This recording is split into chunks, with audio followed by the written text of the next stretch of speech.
Welcome to another episode of Prepper Talk Radio with your hosts, Scott, Shane, and Paris, broadcasting twice a week from the Rocky Mountains in the United States of America. Welcome, everybody, to the podcast. How you doing? Good. Good. The land of the free. Land of the free, at least we'd like it to be, right? Yeah, exactly. We're going to have We're a fun fooling discussion ourselves, tonight. right? Say that again. We're fooling ourselves. Deluding ourselves, fooling ourselves. Well, let's find out what really freedom and liberty are. Tonight, we're going to kind of have a different type of discussion, maybe not, about what these principles really, how to define them, what they mean to us, how we can keep them, as well as some much wiser and more knowledgeable people. We'll be reading some of their quotes as well.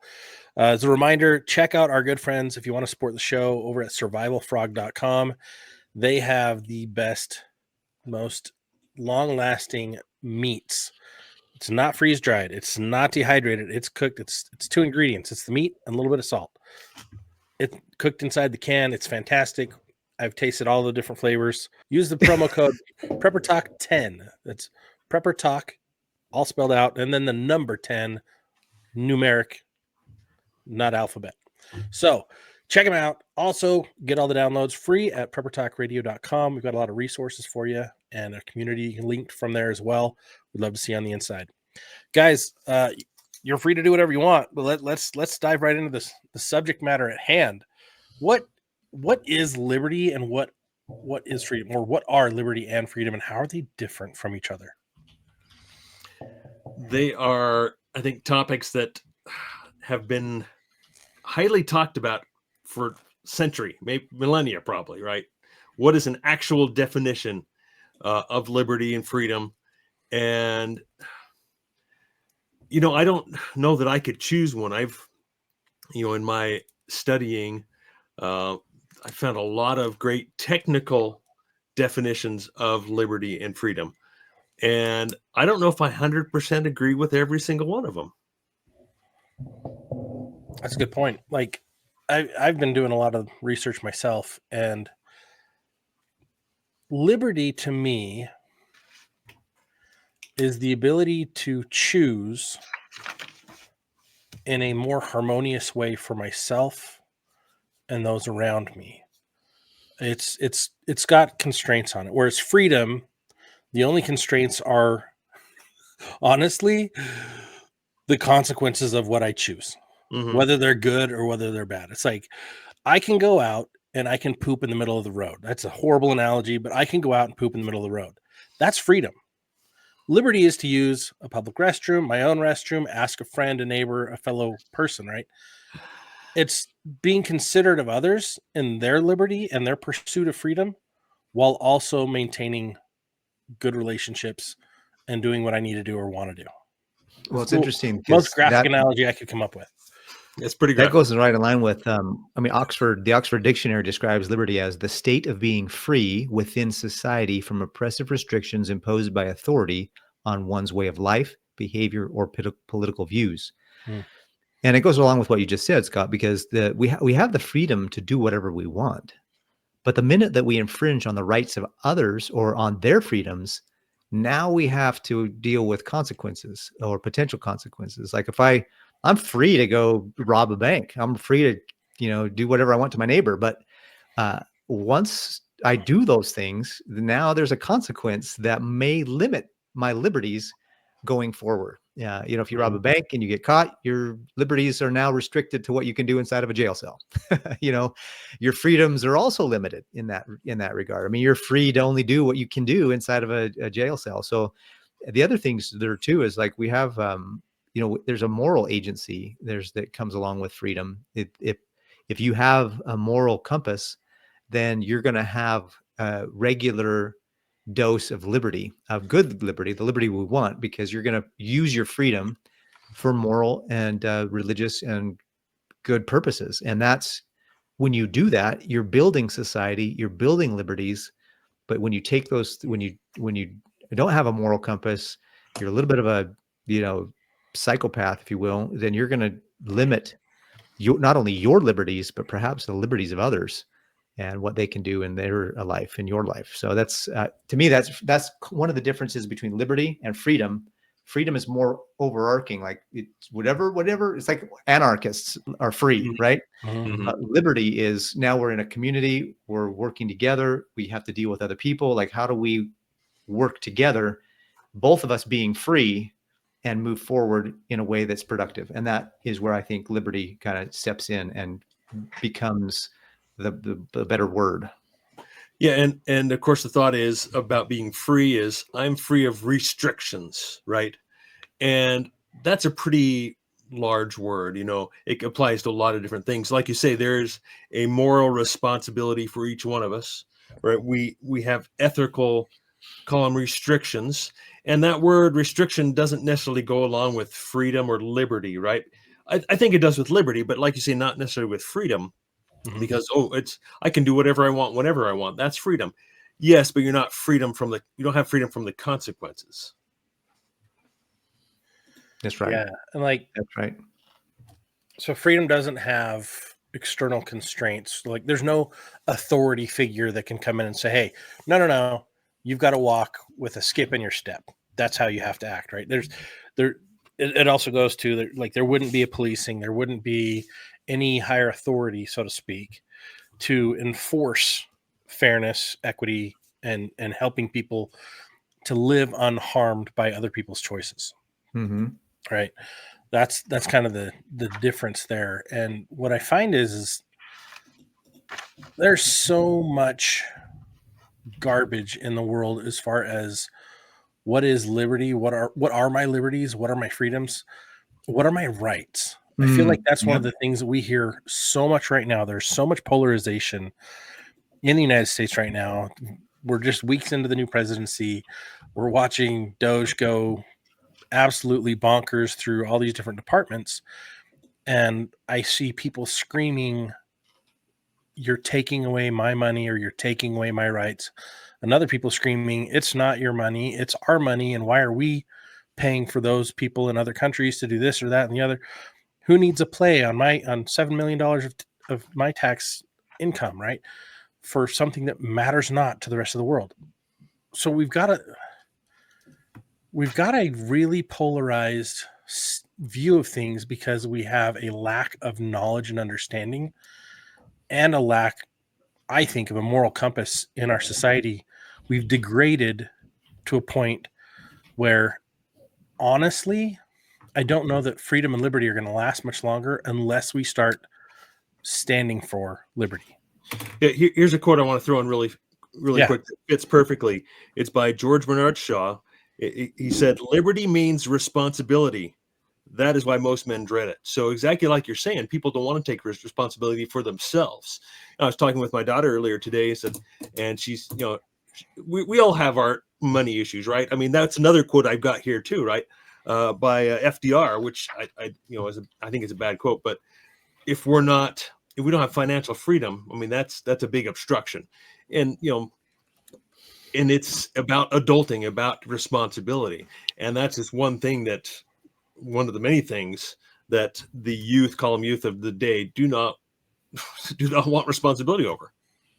Yeah, I think John Adams said that when he walked out of the he says, "Our Constitution was made only for a moral and religious people. It is wholly inadequate to the government of any other." And then you read in the very beginning paragraphs of the Constitution is that the Declaration of Independence, I should say, talks about how that it's to give us the freedoms for life, liberty, and the pursuit of happiness. And so we have right in our founding documents that we have the freedom to live. We have, that's life, like to be born, so there's obviously a controversy around that right now. Liberty is the ability to live and pursue the things you want to do without other people stopping you. That's liberty. Is like if I, for example, and this is an extreme example, Scott, you mentioned extreme example earlier. If I want to have a tank in my backyard and point it at my neighbor's house, I have the freedom to do that. Now, I may not have the liberty to do that, right? Because of the laws and the ordinances of the city, but I should have the freedom to do it. And then he would have the freedom to put up a defense system to counter my tank in my backyard. And that's how we would live if we didn't have laws and ordinances and other things. And that's why we as a people get together in communities and we create laws and things that we agree to. Usually some of us don't always agree to every ordinance or law that's available. In fact, I believe that most of the laws, if you think about, anyways, I don't want to get too far into the I know where you're going with that, but here's city ordinances. They're more of a bureaucracy than they are of laws. But our sheriffs are constitutional, police are policy enforcers. Anyways, well, another quote that goes along with that too is, and this I've been thinking about this one. This is by Cicero, Roman philosopher. Liberty consists in the power of doing that which is permitted by law. And so I know some of the anarchists out there, the freedom-minded, are going to push back on that, saying, but I've been thinking more about that. It's like, and just like you're saying, Paris, there needs to be law, there needs to be government. Again, anarchists are going to hate that and comment in the, below that we don't need law. We actually do. We know why laws were instituted, why government is instituted, and maybe I'm getting ahead of the conversation, but to protect the rights of people, and of course we're way beyond that at this point. But I think that really needs to be considered, is that law is important. I think as part of that too, I know this is a little bit of a controversy, and I've had a conversation with a lot of really, really knowledgeable constitutionalists and way smarter than me about it. And one of the ideas is that the way it was written was sufficient. I mean, we should have the freedom to pursue life, liberty, and the pursuit of happiness, right? Well, the minute you start enumerating the quote unquote rights of the people, now you've set a precedent. So if you've enumerated rights, now do we need to enumerate all of the rights? Or can we just realize that pursuit of life, liberty, and happiness that's a sufficient overarching macro law, rule, right? We don't need to enumerate every little thing. Oh, you can only, to go back to the Bible a little bit, there's the Jews, they enumerated how many steps you could walk on the Sabbath. And Jesus was like, bro, the Sabbath was not created. Man was not created for the Sabbath. The Sabbath was created for man, right? So the idea of getting into the nitty gritty details of every little thing we can and can't do, that to me is just that is, in a way, that actually reduces our freedom. And it gives us, it exerts control over what we should all recognize. In some cases, there are some people that just don't get it. And so there might need to be a little bit of definition for some people, but in most people realize, especially a moral and religious people, we all know the commandments. We all know that God enumerated commandments, sure, but then he wrapped them all up into one. Love God and love your neighbor. Yeah. Bingo. Everything else wraps up into those two things. And that's the same thing to me, life, liberty, and the pursuit of happiness. I deserve to have life, liberty, and the pursuit of my happiness. You deserve to have it. And as long as I respect your rights for that, and you respect my rights for that, we don't need to enumerate every little thing. Yeah. In my opinion. That's my opinion.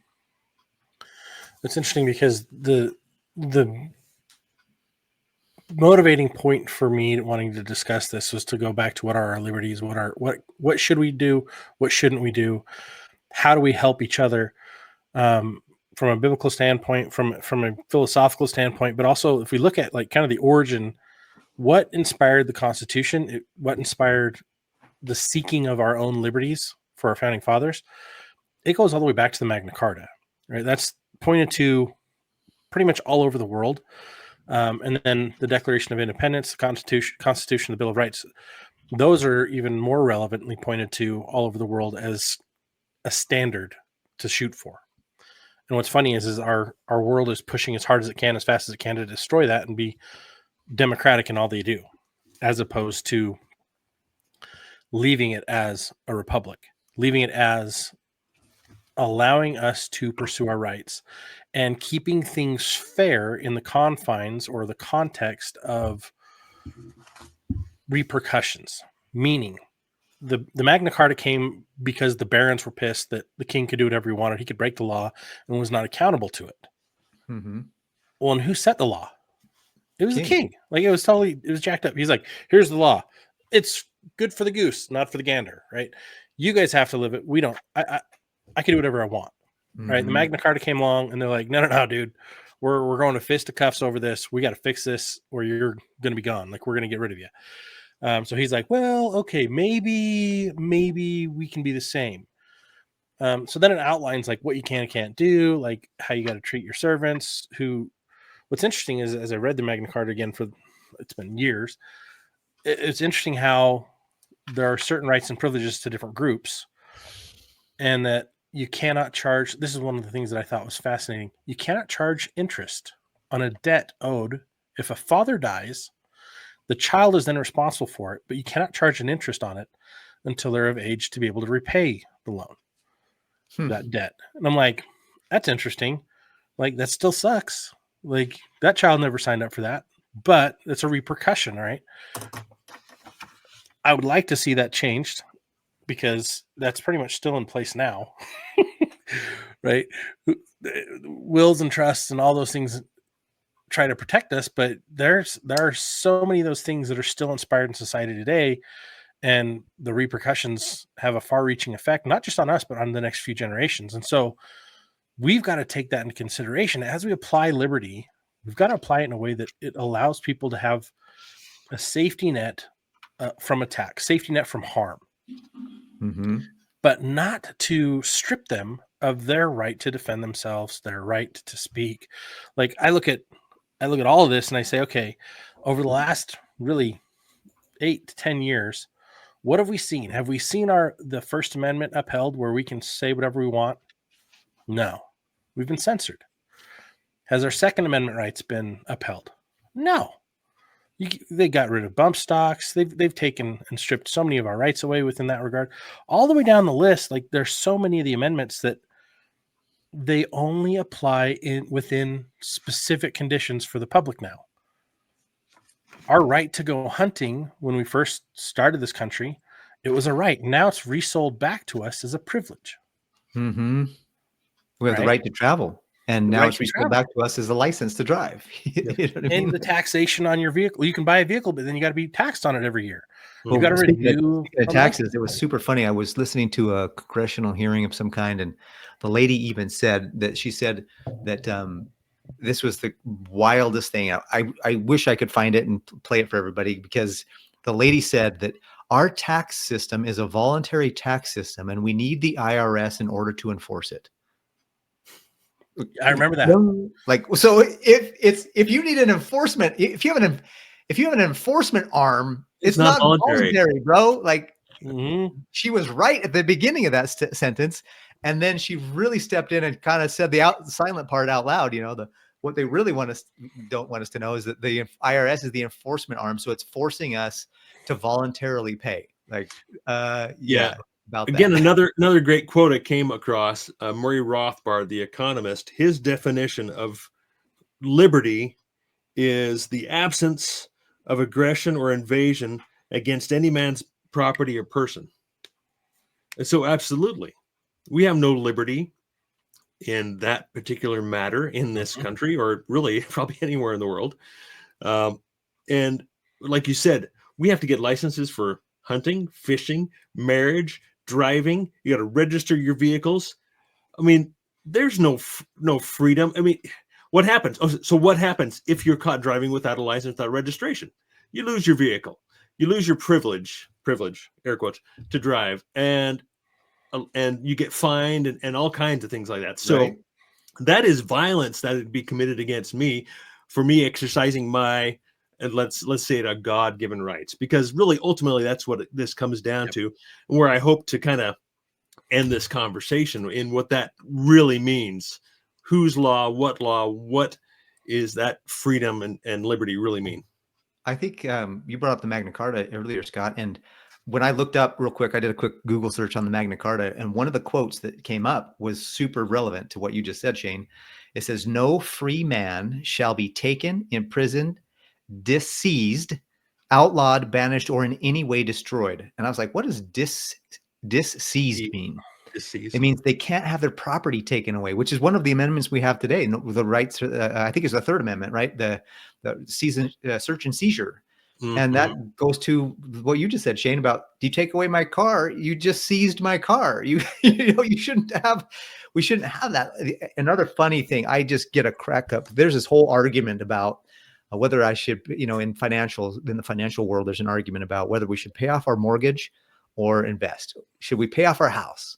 And everybody's like, I own my house free and clear. Yeah, you own the house free and clear, but not the land that's underneath it. And you stop paying taxes on that land, you'll see how fast that eminent domain comes in there, and they say, "Sorry, bro, you haven't paid taxes." They can sell anything and everything on that land. But by that definition, you don't own the home. Well, you own the structure if you pay it off. Not if you don't own the land.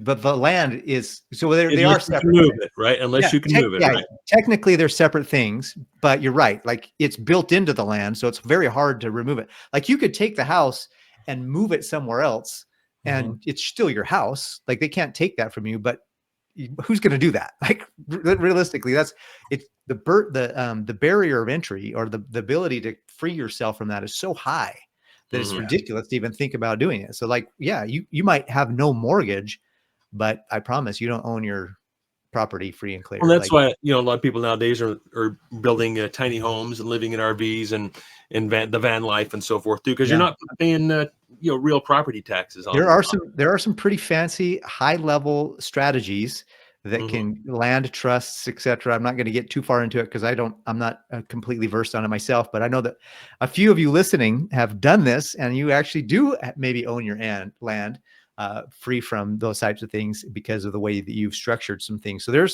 it's out there. There's some ways to do it. In fact, I purchased a couple of books the other day on somebody who goes into this whole sovereign citizen thing and how to really free yourself from the matrix / the system. I haven't read it yet, but it's on my shelf I've got so many books. When the time comes, right? When it's exactly. Right. Have you guys ever heard of the independent state of Franklin? Don't believe so. No. So I learned about this a few days ago as I was studying. There was a group prior to the Declaration of Independence, prior to the Revolutionary War, who were like, dude, this king, he's a jackwagon. We don't have any rights in these colonies. This is garbage. So we had the founding fathers who were like, we're going to fight for freedom. And these guys are like, we're bouncing. We're out. They left the colonies and they moved to the other side of the Appalachians. And they're like, we're going to create the free state of Franklin.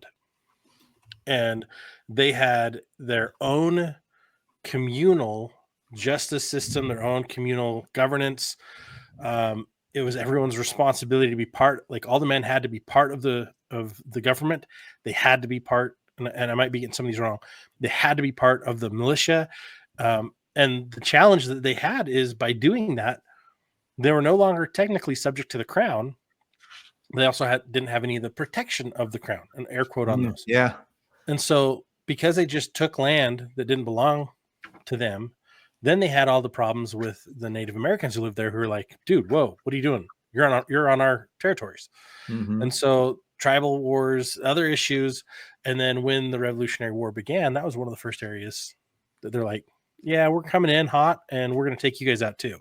Right. They tried to just completely dishevel that. Later, they became back part of the United States as the colonies became a country. But it's fascinating how they're just like, no, dude, we're done. And a lot of people right now, especially in the preparedness world, they're like, how do I be done? How do I have a separation from all this garbage? And is it even possible to do that in our day? There's another county called Jones County in Mississippi that did the same thing in 1864. They wanted to have the free state of Jones. So there's a couple of them out there. That's kind of crazy. Oh, that's awesome. Good ideas. But it's, go ahead. Well, I was just going to say that what that kind of where that leads my mind to thinking is we want to. And of course, I'm constantly thinking about this. Okay, how do I unplug from the matrix? I cannot be free, air quote. I cannot be free if I'm part of the system. if I'm working for the man, right? Because I have to have a job, I have bills I have to pay. I'm compelled to have these bills because of many reasons, right? Vehicles, like I say, mortgage, power, gas, all these things that you wouldn't necessarily have if you lived in a rural community, right? You can get yourself out of the matrix.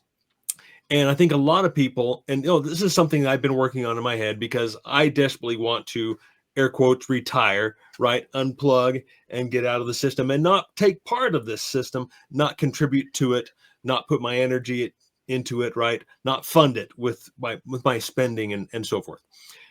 One thing I've come to kind of terms with, or come really to realize, is that you're going to work either way, right? You're either going to work to exchange your time for dollars, or you're either going to work for your survival. Work comes regardless. You are responsible for yourself regardless. And so, yes, you can unplug to an extent, but if you think you're going to avoid work, that's a whole nother thing, right? You're free to live in a tent and hunt deer and make your own clothes, right? But again, what are the consequences of that? And I think for me, and maybe for a lot of people, I think, who are maybe overthinking that a little bit, right? I want to be free. That's, my heart just yearns for the, you know what I mean? And I just want to be there. How do I do that? I don't think it's as complicated as I think some of us are making it out to be, right? I've got to unplug. I can't be part of the banking, all these kind of things, right? I think it is more small things we can do every day, a mindset, and opening our mouth and teaching that as well. Well, we've definitely been brainwashed into believing we have to do things such as we have to go to the proper educational route. We have to go K through 12. We have to go to college to get a regular job. Right? A lot of people subscribe to that. We have to have a debit card in our wallet. We have to, and it's we have to have power. We have to have sewer. We have to have all these things that you have a good credit score. For. And there's a bill assigned to every one of those. But you can do a lot of that on your own without the need for being tied to the grid or tied to a system, right? It's funny because we think we are free, and yet we are prisoners of our own choosing because we've allowed an overreach by both government and commerce, right? Our entire grid system restricts freedom and liberty. That's the way it's designed. Yeah. Right? I mean, I think consumerism itself is a psyop to put people into another form of slavery. Yep. Oh, yeah. Total psyop. Like you are now beholden. If you go into debt, you are now contractually obligated to pay that back. Well, how are you going to pay it back unless you continue in the job that you hate, or the job that you don't want to have, or that you feel like you're in a situation? What's funny is my wife and I were just talking about this last night. We're like, you know what, man, I wish we could, just go buy a bunch of land and just live free and just do whatever we want. And then I was like, yeah, but we're still going to have to plant the seeds and plow the ground and raise the chickens and slaughter the chickens and get the rabbits and slaughter the rabbits and build the house and cut down the tree. And like, it's actually more work, right? The idea of a community where like, okay, you know how to build a house and I'll just pay you to do it for me. That's kind of a nice, the idea of that is nice. I think we've just taken it way too far. And I think another thing is that I just irks me every time somebody says we live in a democracy. And I'm like, no, dude, a democracy is a transitory government. We live in a democratic republic. And the democracy part is that we all have the freedom to vote and we all have a say and we all have our voice. The republic part is that we put people in place to be able to give us those rules and laws in our behalf. And it's a democratic republic. We're representatives go to and make the laws. And we have the three branches of government that are completely right now. There's a whole war going on with the three branches of government. It seems like the point is that we need to know the truth. I feel like the first step is to be aware of what's really true. What is freedom? What is liberty? What is democracy? What is a democratic republic? What is the Constitution? What does it say? What are we really underneath? And then, or what should we be underneath? What was it originally designed to be for us? And then what are we now? And how do we get back to what we were originally supposed to have? Or do we even want to go back? Maybe there's a way forward that's potentially even better. And that's the idea, is that first and foremost is become aware of what's going on, and then let's decide what to do from here. Yeah, I think that's great. You're going to say something, Scott? I was just going to say, we're not a democratic republic, though. They're trying to push us that way. We're still technically a constitutional republic. The Constitution is the supreme law of the land, and our politicians all over the United States are getting that wrong for the most part. They're trying to strip us of those things that keep us as a constitutional republic and eliminate the Constitution by replacing it with bureaucratic policy to strip us of even more rights and force us into eternal indentured servitude. Right. The constitutional republic, part of it is it's designed so that we can take care of each other and have the liberty to take care of ourselves and each other. Like, meaning, if there's someone on my street who can't take care of themselves because they have a disability, I should be allowed to help them without repercussions. I should be allowed to go and feed the hungry. I should be allowed to go out and say, oh, there's a homeless community over here. They're probably starving. Let me go feed them. But our democratic process that our government's replaced our liberties with has now said, you don't have a food permit to give away food. You don't have a food license to be able to transport food. And they cut in all these things and now have demonized our ability to help people of our own free will. And they say, no, you pay taxes so that we can take care of that. Yeah, they're forcing people to be philanthropic. Right. Yeah. But then they don't take care of it. But they're ready, willing, and able to penalize you, even putting you in jail, so that you don't do it. Absolutely right. Here's a couple other quotes that I came across that I think are lies that go right along with what you're saying.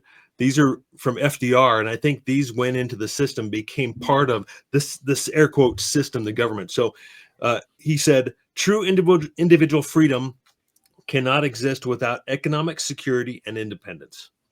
That's not true. That is absolutely not true. He also went on to say that needy men are not free men. You know, and this is a little subtle, right? This is not cut and dry, clearly a lie. I can agree with what he's saying here, right? But this is kind of the basis of socialism. This is the basis of need to be free of needs and wants. Someone needs to take care of my needs and wants because that's a right. No, it's not a right. It is the principle is true. It's just how do we go about that? Yeah, go about making it good for all men. That's the problem. Like I love the fact that we live in a society where you're free to. It goes back to equality of outcomes or equality of opportunity. Yep. And I believe what he's saying is true, that you can't really be free if you're strapped into some, if you're homeless or you can't eat. You can't be free if you're hungry. Like you're a slave to the starvation. And that's true. And you can't really be free in a society where money is exchanged for goods and services, because if you have no money, you have no goods or services, and you have to either barter or find some other way to exchange. And when money is the only form of exchange, it's like you really are limited, and that is not free. And so I agree with that. I just don't agree with give it to everybody, universal basic income, or let everybody, have everything and take from the guy that's working and give to the guy that's not working because the guy that's not working is too lazy to work, or I believe in legitimate disabilities. Like, that's fine if you have a legitimate disability, but we all know that there's way too many people taking advantage of the system. Yeah. And these are little snippets that are used to manipulate. right? Yeah, and The promote an counter to agenda that's that really is not is true. what Benjamin Franklin said, and it's those who would give up essential liberty to purchase a little temporary safety or security. I'm going to throw security in there. Deserve neither liberty nor safety. R- Meaning, Right? as soon as we take from people the responsibility for themselves and assign it to a bureaucratic arm of the government or someone else to oversee, we all lose liberty, portions, if not all, liberty. It's a slippery slope to degrading completely away. And we see in today's society that it absolutely has degraded away. I should have the ability to go help wherever I want to help. We should all have equal opportunity by just being here to go and do things. Now, our ability to go do things affects our outcomes, right? Our ability to find and to learn and to seek, or our choice to find and to learn and to seek, even more negatively or more positively, can affect outcomes of those opportunities. I think what we've fallen into is certain groups have usurped so much power through policy, through racketeering, through fraud, that they have taken over our liberties through governmental programs. And that's the situation. That's where we are. But we still have some liberties. And we should try to exercise every single one we have left before they're gone. Mm-hmm. Yeah. I guess there's a couple little aspects. The funny thing about where we are right now in America, I think, is that people say, "Well, we are free. What are you talking about?" Well, okay. If a cow is in a field and there's a fence around that field, is the cow free? Well, the cow's free to move within the field. Okay, so if you extend the fence out, that gives the cow a little more freedom, but it's still within a fence. It's a The false. cow has liberty in the fence. It's a false belief that we have freedoms, but there's all these confines. And here's the thing: is this hit me when my daughter drove off for the very first time after getting her driver's license. And I know driver's license, we've already talked about that. It's a privilege that we buy back. But when she drove off, I had an appreciation for the commandments of God and the laws of, man that have been placed before us in traffic laws. I thought to myself as she was driving off, I pray with everything in me that she follows the laws, that she stays within the lines of the traffic, between the laws. So, because I don't want her to get hurt or to die. And that gave me an appreciation for law and why we have to have law. Because if you go out of the lines, if she was to drive between two lanes, everybody's honking at her, potential for accident, potential harm. She could die, et cetera, et cetera. Even worse, there's worse things than death. Like she's permanently disabled or somehow, that to me, it's like, just kill me and get me out of here. Right. I have to live a life of permanent disability. So I'm just saying that, that gave me an appreciation for law and order and why we need to have commandments, why I just imagined God saying, as we left heaven to come to earth, he's like, please just obey my commandments so that you don't get hurt when you're down there. I can see that true with our cities and our governments. There was, I think initially there wasn't a benevolence that was in charge of some of the laws that we have. And that benevolence was, I want people to be safe. I want people to make it. I want people to have, return home to their loved ones. And to me, that's a righteous desire. And then you get into the point where okay, now how can we control more people? And that's where we get too far. But I definitely, as my daughter drove off, I prayed that she would follow the laws, and I had an appreciation for the laws put in place. I was like, I hope everybody else follows the laws who was driving next to her, Yeah. Anyways. Absolutely. Yeah, that's a perfect example. Shane, you were going to say something before we diverted into the I free cow. I was going to say, another, it came across some great quotes. I'm the quote guy tonight, but no man is free who is a slave to the flesh, Seneca. Yeah. And that is something that I don't think everyone sees nowadays, how this country, the world, has become a slave to the flesh in so many different ways. We don't need to go into them, but I think if we acknowledge that, of course, food, drugs, medications, all those types of things, which are done, things that are done on purpose, additives to food to make them addictive, and so on and so forth. Again, I don't want to get us canceled out here, but so many of us become slaves to Facebook, right? The internet.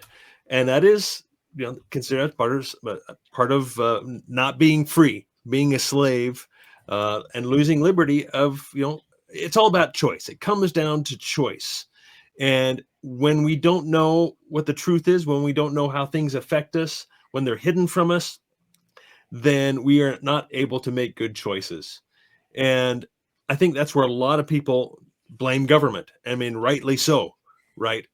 There's the FDA. There's so many places. Oh, this is safe and effective, right? We'll stop there. But another quote I read that I'm still contemplating, but I believe this is true because, like you're saying, Paris, if we all just obeyed our Heavenly Father, we would all be we'd be great, right? Mhm. We obey that higher law. And we know, according to the Constitution or higher law, that governments are instituted among men to essentially protect our own rights, to protect our freedom of choice. That's not what they are nowadays for the most part. But Sir Walter Raleigh said, "Men well governed should seek after no other liberty, for there can be no greater liberty than good government." And I've been contemplating that as well. And the key word there is good government, right? Mhm. Just like with your example for driving laws, absolutely. There are some I can disagree with, right? that are Sure. Oh, yeah. that are not great, but in general, yes, we as a society to have that kind of liberty, we have to have laws, and if we all live those higher laws, we would. I mean, there wouldn't be war. There wouldn't be so many bad things we see nowadays. But I mean, that's a tall order, right? That's just not going to happen. I think one of the other quotes is in Paul. I believe it's Paul speaking to the Corinthians, the people of Corinth, and he said, "Now the Lord is that Spirit, and where the Spirit of the Lord is, there is liberty." And I know that we've been, there's some. I love our audience. Some of our audience is like, "Yeah, bring Jesus more," and some of our audience is like, "No, that's too much religion." And so, for whichever side of that you're on, you got a little bit now. Just fast forward this part, I guess. But I believe that that there's, like it says, like John Adams said, that our Constitution was made for a moral and religious people. Christ himself, or Paul, one of the great apostles, said that the spirit of liberty and the spirit of Christ are conflate with one another. They're completely in alignment with one another. And there's something to say about that. I think that when we realize that we should love one another, we should treat our neighbor as ourselves, all of the principles that are biblical and just frankly good principles. And I think any major religion of the world has some of these same principles. Principles are true no matter what. I mean, it's kind of funny. They're true no matter what. But anyways, the point is that we need to follow these things. And if we do, we'll have more liberty. And if we use our freedoms to build and edify and to collaborate and coordinate, it goes back to to me, it goes back to a bunch of independent people working together synergistically to create an interdependent society. And that interdependence is our liberty. Our independence is our freedom, and our interdependence is our liberty. That's where we can interdepend on one another. I can do the job, you can do the job, but if I do half and you do half, we can both get it done faster. You know what I mean? Or if I do this part and you do that part, we both get it done faster. If I do it myself, it'll take twice as long. So it's just efficiency. It really is. Liberty to me is a form of efficiency. When we can work together, we can coordinate together, collaborate, and synergistically work together. That creates a liberty that we have access to. And I think you're right, guys. I mean, all of us have said that here's the thing. As there is a biblical principle about liberty, there's also an enemy that is absolutely contrary to liberty and freedom. He wants to take away our agency. The enemy wants to strip us of our liberties and make us a slave to that end. And there are bad actors, nefarious actors in this world, in positions of power, in governments, that are doing things that that are in alignment with the enemy of those of us who want to have moral agency and religious and righteousness. And so we need to be aware of that. We need to be and we need to be realistic about it. It's not just poo-poo it and put it aside and say, oh, that's just weird. No, there's people in this world who genuinely are seeking to destroy our freedoms and our liberties. And we need to be actively pursuing not just education on what liberties and freedoms are, but how to then defend those liberties and freedoms against what's going on. And I feel like right now there's a huge belief in America that we have somebody in a position of power that is going to champion freedom and liberty. And I hope so. And we'll see. The results speak for themselves. The fruit is what I'm looking at. You know what I mean? And that's what we should all look at, is the fruits. And I think some of them are there. And so hopefully we'll see what things go. But I strongly believe that it's incumbent upon us as individuals to do the work as well. We can't just rely on someone else or a leader or a political personage or a representative to do it all for us. We still have to do our part. And that's kind of my final thoughts, if you will. Shane, any final thoughts? Well, the last thing that came to my mind was Luke 4:18. Christ, he came to proclaim liberty to the captives. So what did he proclaim? The gospel, his gospel. And considering myself, I guess I'm a captive, right? Captive of false tradition, lies. I mean, a lot of different things where, yeah, exactly. The only true place we can go for truth, the only place we can go for truth is to him and to scripture. Awesome. Well, in closing, thank you everyone for participating in tonight's podcast, for listening in. Those of you guys, wherever you are in the world, keep that head on a swivel. Don't fall for the drivel of trading everything you have for a little safety and security. It is our moral imperative that every human be the owner and steward of his or her own life. This is only true under the system of liberty. So defend it, uphold it, and help it flourish. Thanks for tuning in and not tuning out and being part of Prep Talk Radio. We appreciate you. And just a reminder, if you want to help support the show, we've got a ton of cool links on our website, some fantastic books on our resources page. But if you want to be able to stay in contact when contact lines are broken, the grid goes down, and other, check out our friends at hamradioprep.com. Use the code PrepperTalk to save 10% on any course there. They have instructions as well as where to get licensed, how to get licensed, get that ham radio. Have a great night, everybody.